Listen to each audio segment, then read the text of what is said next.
Ghana, we now have freedom. Africa wants a freedom. Africa must be free. Oracles indicated that Kwame Nkrumah was a devil. Mr. President, there is a coup. I've never seen such an explosion of joy.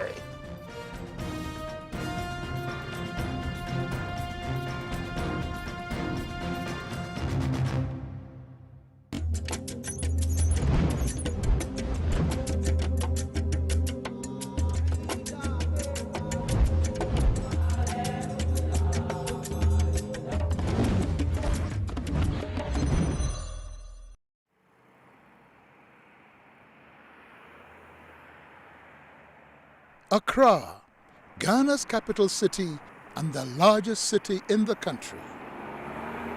The word Accra is believed to originate from the Akan word Nkran, meaning ants. It is no wonder that you will see men and women hustling and bustling under the blazing sun to earn a penny or two. In these very streets walked a great man, a man who led Ghana's liberation struggle. His name, Kwame Nkrumah.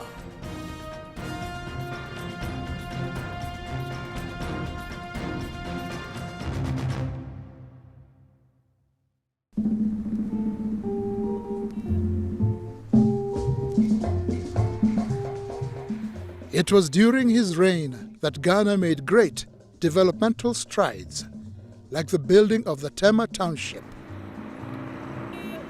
the Accra-Tema Motorway, Kwame Nkrumah University of Science and Technology, the Great Akosombo Dam, and of course, his key role in the formation of the Organization of African Union. With Kwame Nkrumah, beyond the borders of Ghana, he is hailed for his achievements. This decade is the decade of African independence.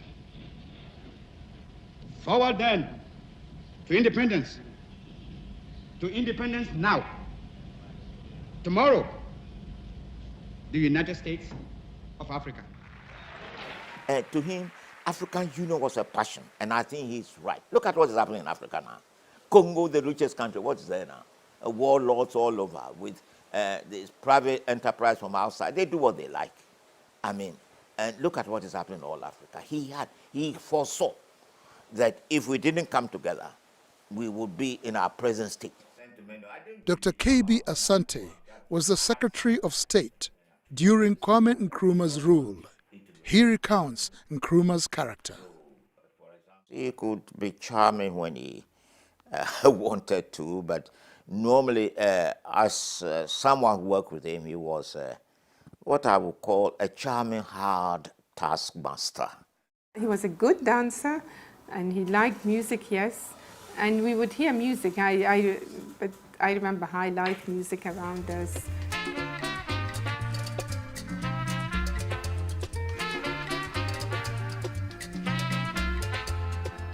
His smile was infectious. Perhaps you didn't hear what I said.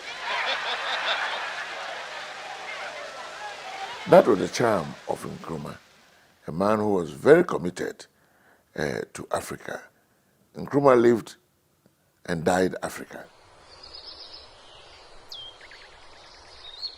In September of 1909, in a village in the Gold Coast, as Ghana was called then before independence, a son was born. Francis Newyear Kofi Ngonioma, to his father a goldsmith, and his mother a retail trader. This name later changed to Kwame Nkrumah. Nkrumah was educated at the prestigious Achimota College in 1930 and thereafter became a teacher. Nkrumah was a very ordinary human being. He was human like all of us. He was born in a very small, tiny village in the western region of Ghana. He had his education, Catholic education, went to a Chimota school, initially wanted to be a Catholic priest, and eventually taught in the Achimota School, which was the most prestigious high school under the colonial rule. At the age of 26, Nkrumah left the Gold Coast to study at Lincoln University in the USA. He read widely from the literature of Karl Marx and Marcus Garvey. And from then on, ideals of socialism became appealing to him. Nkrumah was very much inspired by Marcus Garvey and the whole idea of return to Africa and black freedom. That inspired him a lot too. So he knew about all those things. That would have fueled his ideas for a kind of Pan-African consciousness and the need to rally a wide range of people in pursuit of what he wanted. In the United States of America, he came across, writings of George Padmore and co, who were in the Pan-African movement, W.E. Du Bois and all. And eventually in 1945, he linked up with them in Manchester, United Kingdom, where they organized the 5th Pan-African Congress. And they decided to accelerate the struggle for liberation of Africa. As men of thought and action, they exerted great influence on the young Nkrumah. His ideas for the unity of all Africans later came to be known as Pan-Africanism. In his book, I Speak of Freedom, Nkrumah wrote, "Divided we are weak. United, Africa could become one of the greatest forces for good in the world." After 12 years of being away from the colony, Nkrumah was invited to become the Secretary General of the first ever political party in the Gold Coast, the UGCC. Nkrumah and the founding members of the party were later known as the Big Six. 1948 was the year that saw the Gold Coast go through perennial unrest that resulted to boycotts and mass action. Goods that were brought in by Asian, Lebanese, and European traders were too expensive for the locals to afford. There was a boycott of British goods because people felt that the Association of West African Merchants, which included all the British and expatriate firms, had raised prices far beyond the capacity of Ghanaians. The colonial government blamed the leaders of the UGCC for stirring up trouble, and this led to the arrest of Dr. Nkrumah and the UGCC party members. They were imprisoned in James Fort and were charged with instigation, looting, and rioting. The imprisonment did not deter Nkrumah from his continued opposition against British rule. His arrest did not in any way dampen enthusiasm within the party that he had founded, largely because some of the activists remained outside the prison wall. 1951 was the year that saw the Gold Coasters voting for self-rule. By this time, Kwame Nkrumah had split from the UGCC to form his party, CPP. In 1951, the party that he formed out of the United Gold Coast Convention, which was the Convention People's Party, won a landslide victory in the general elections, and he became the leader of government business, or more or less the Prime Minister of the Gold Coast at the time. In the struggle of CPP, there is victory for us. CPP had a big following. The youth particularly believed in Kwame Nkrumah and his ideologies, and actively campaigned for his release. After the party's landslide victory, the pressure on the colonial government to free Nkrumah increased. At Accra, a huge crowd cheers as Kwame Nkrumah leaves James Fort Prison freed by the governor as an act of grace on the eve of the inauguration of the new constitution. The British governor, Sir Charles Arden Clark, eventually recognized him as the Prime Minister. Between 1945 and 1965, a significant number of African countries gained independence from European colonial powers. Ghana became the first African country south of the Sahara to gain independence on 6th March 1957. When the Gold Coast successfully get your independence officially, Ghana is the name. Ghana, we wish to proclaim. We will be. That we are going to see that we create our own African personality and identity. We dedicate ourselves not only in the struggle to emancipate other countries in Africa. Our independence is meaningless unless it is linked up with total reflection of the African continent. Jerry Rawlings, a former head of state, remembers the mood of the time. We were playing football, and I could hear the siren, and everybody sort of stopped wherever they were, listening to the siren. But of course, I mean, not me. I was chasing after the ball, and I found I was the only one chasing after the ball while everybody was listening to the siren when I ran into a barbed wire. And that's the scar I have here, on that day. Those who have hats on, to take off your hats and let the band play our national anthem. And from now on, that national anthem is the national anthem of the Gogo to be played on all occasions.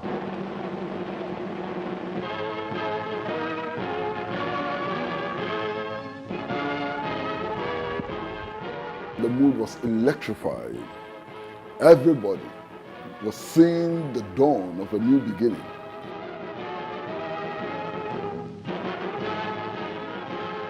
This was the day on which he said that the African was capable of governing himself. And he said that we as Africans should be allowed to make our own mistakes. That was an incredible day. Its freedom served as an inspiration to other African countries struggling against colonial rule, and as a result, Ghana occupied a central role in the fight against imperialists.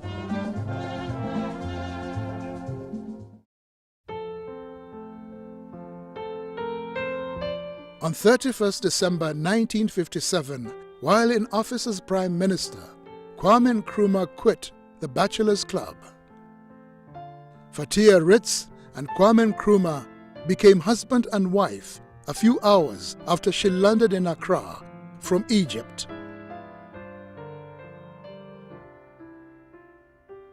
This was a marriage that baffled many. It was not understood why Kwame Nkrumah asked for a bride from Egypt. She did not speak English, and neither did Kwame speak Arabic. Mother was a young woman from a different culture.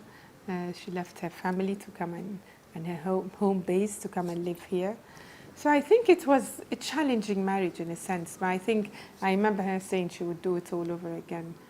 He, I think, did not marry her because she was in love. I think he just felt that it was time for him because of his position. He was then Prime Minister and then eventually became president in 1960. I think he needed to have that image. Together, they had 3 children, Gamal, Samir, and Sekou. From a previous relationship, he fathered a son, Francis Nkrumah. We had an ordinary childhood in the sense that our father, when he was at home, he was a very modest, simple man. So I remember playing around him, all of us. But I remember little things like him insisting on giving us a spoon of honey because it was good for us. Yes.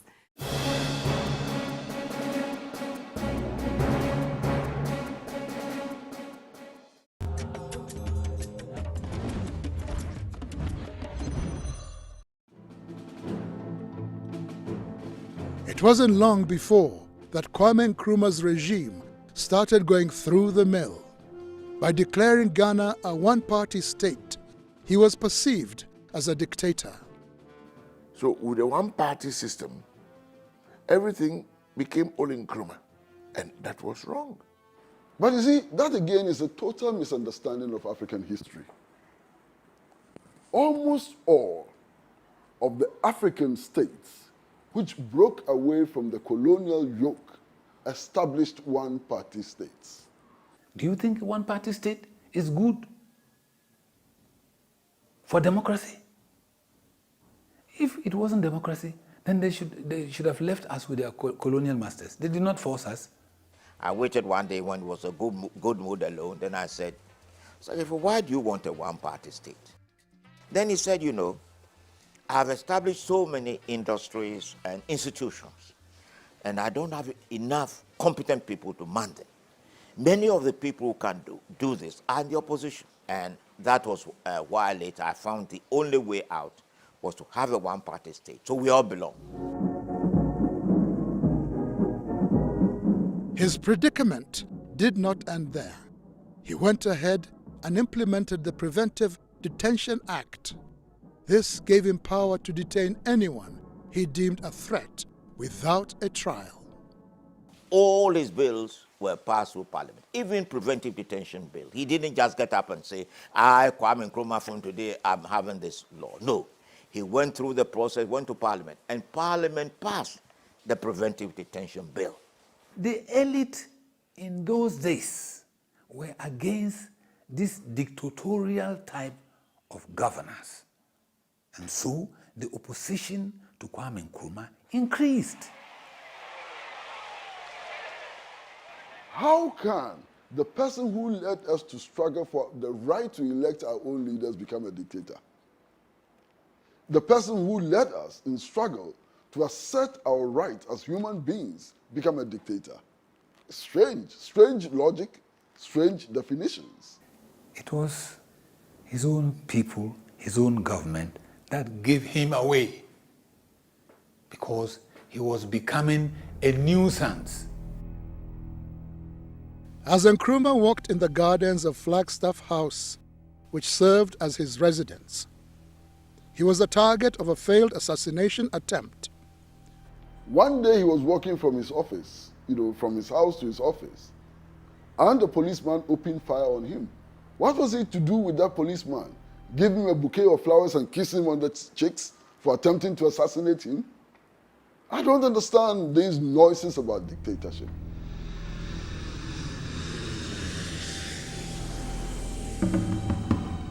In August 1962, Kwame Nkrumah was returning from Upper Volta, present-day Burkina Faso. A grenade was concealed in a bouquet of flowers and given to a school pupil to present to him. It exploded. It was at that point that the bomb was thrown. It caught him. The girl who was going to present the flower died on the spot. The fragments went into all his body from his nipple down. Alhaji Suleimana Yeremia was detained during Kwame Nkrumah's regime. He was accused of being behind the bombing. You in Ghana here just mentioned the bomb, and my name will be one. When you look at the trial, I was not alone. If it were you, what are you going to say? Do you take it or you leave it? At that point too, it was a matter of death. When you assign it to me, I would not accept it. But there is every indication that says that I was the one. Ghana's economic condition started to get bleak. Cocoa, its primary export, had started experiencing a decline in the world market.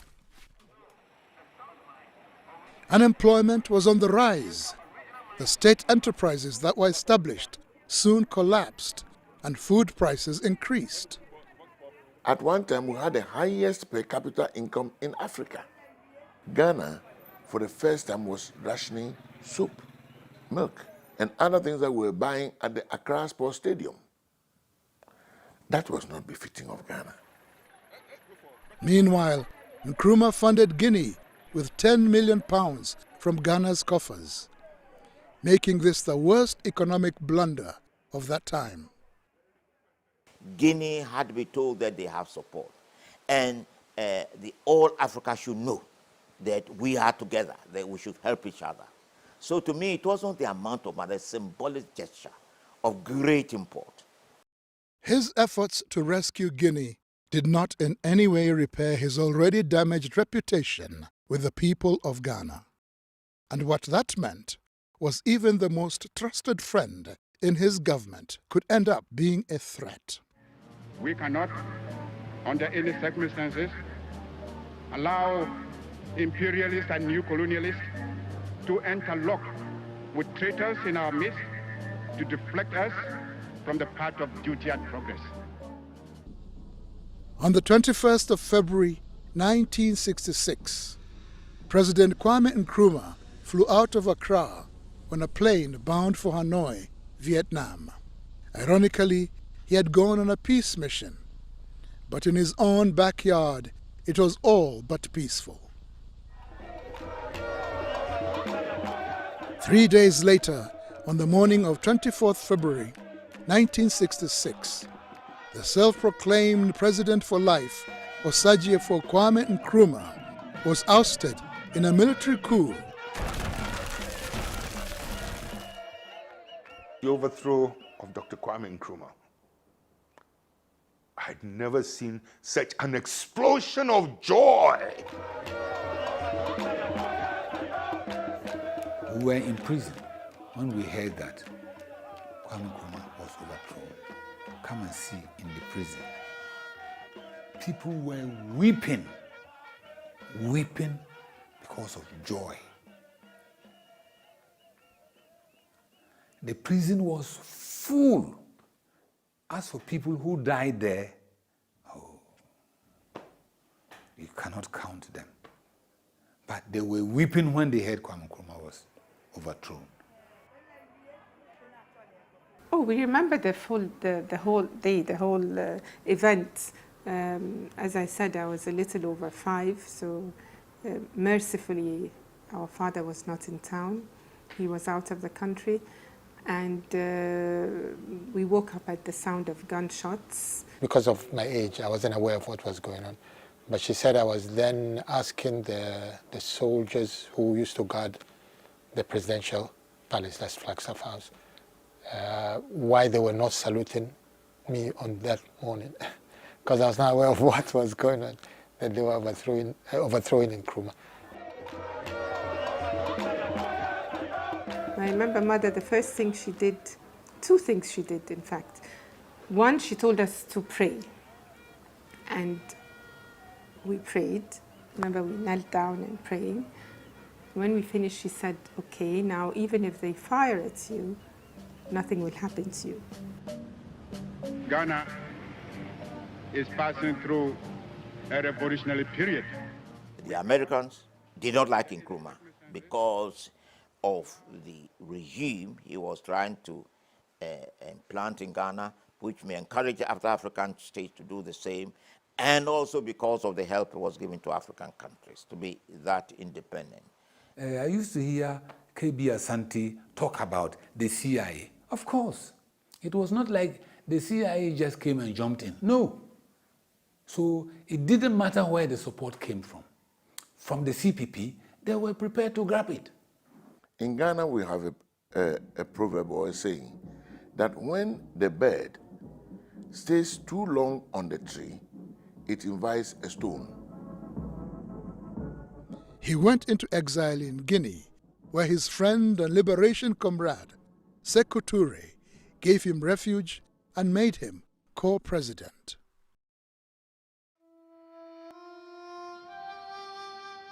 In April of 1972, Kwame Nkrumah drew his last breath in a hospital in Bucharest, Romania.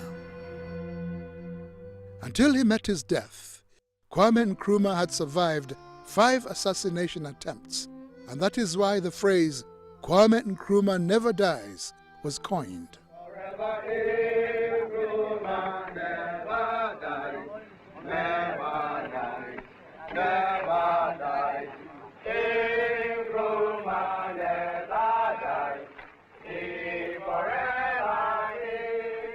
Earlier in the day, we were told that our father would be coming home.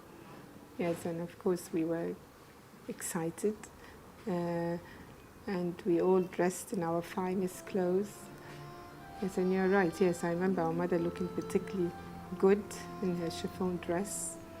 And by the end of the day, an envoy came with this unbelievable news that our father had passed on.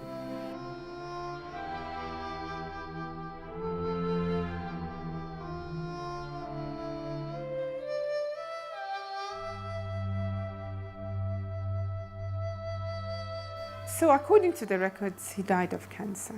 But a few people who were close to him in Guinea are also saying that he could have been poisoned. There was no reaction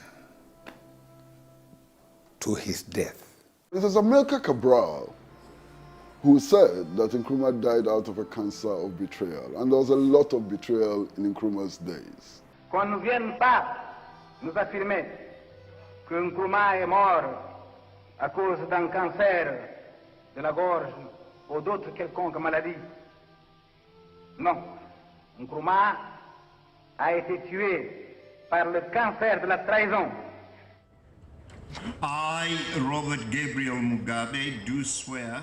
People who say Kwame Nkrumah is good and practicing his ideology, I would say Mugabe. Mugabe was grateful to Kwame Nkrumah. But look at Mugabe's style of government. Is it successful?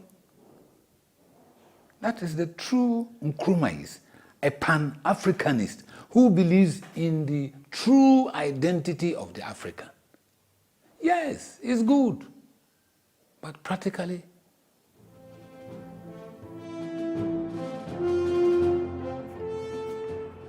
Kwame Nkrumah went down the books of history as the firebrand in Africa's liberation struggle. His vision for a United States of Africa continues to be realized.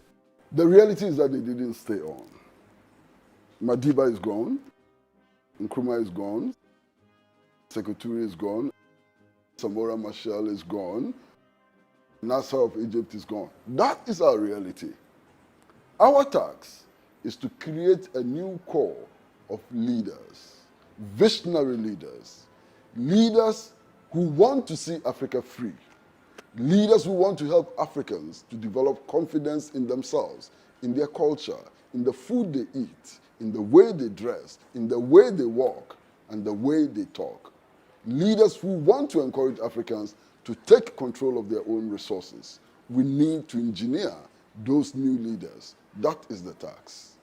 I've told you he was a fine man. Nkrumah was dedicated to politics. He loved the nation. He loved Africa. In marriage, he married Africa. He lived and died politics.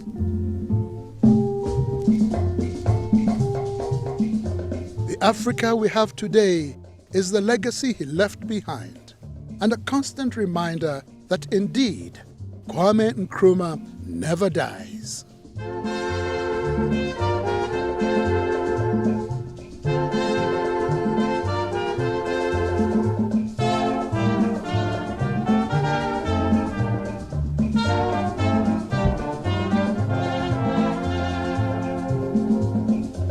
Ghana, we now have freedom. Ghana, land of freedom. Toils of the brave and the sweat of their labors. Toils of the brave which have brought results.